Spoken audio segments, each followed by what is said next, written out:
Ranjit Yadav.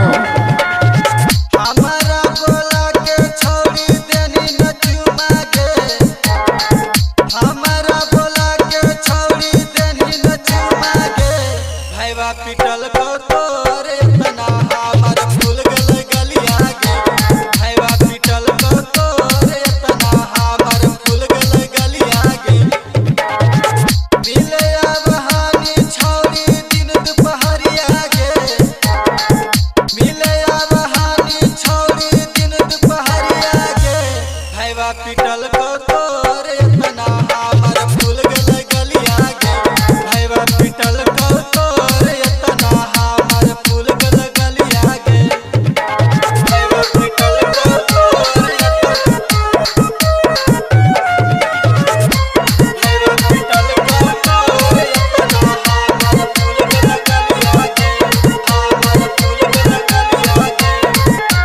Bholenath recording studio Kariyatpur.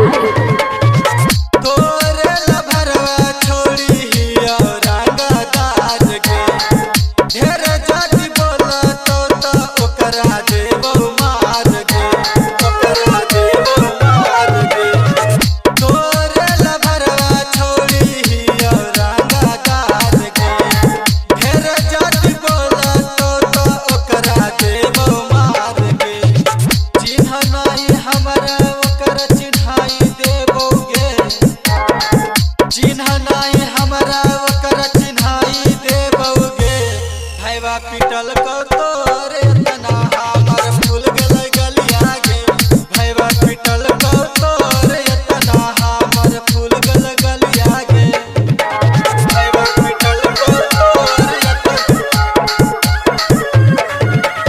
Music director